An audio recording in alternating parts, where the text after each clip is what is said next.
ప్రార్థన చేద్దాం. కలిసి ప్రార్థన చేస్తే దేవుడు సమాధానం ఇస్తాడు. ఒక రాజ్యమా ఏమన్నా? మోయాబీల రాజ్యం చాలా భయంకరమైనది. వీటన్నిటిలోని శ్రేష్టమైనటువంటిదండి మోయాబు రాజ్యం. ఎలా శ్రేష్టం అంటే వెరీ వెల్దీ, ఐడోలేటర్ ఎక్కువ, విగ్రహారాధన ఎక్కువే, కానీ బాగా డబ్బున్న రాజ్యం అండి. దాని గురించి రాస్తూ ఇర్మియా గారు అంటాడండి, ఇర్మియా భక్తుడు ఒక మాట అంటాడండి, అది దాని తెడ్డు దాని మీదే తేలుతుంది అంటాడండి. అది ఎలా పోల్చాడండి? ద్రాక్షారసం తెడ్డు ఎలా ఉంటుంది? పైకి తేలిపోద్దండి. ఎవడైనా వచ్చి ఆ తెడ్డు ఎప్పుడు తొలుగుతా చెప్పండి? ఈ గ్లాసులోంచి ఇంకో గ్లాసులోనికి పోస్తేనే.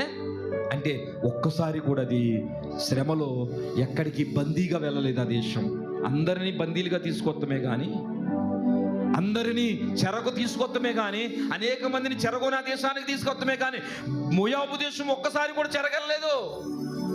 ఎప్పుడు అది తిప్పబడలేదటండి. అట్టు ఎప్పుడు తిప్పబడలేదు. ఎవడో వచ్చి దాన్ని తిరగలేదటండి. ఇంటికి వెళ్ళి చదువుకుంటారు. నేను ఒక అధ్యాయం చెబుతాను. 47వ అధ్యాయము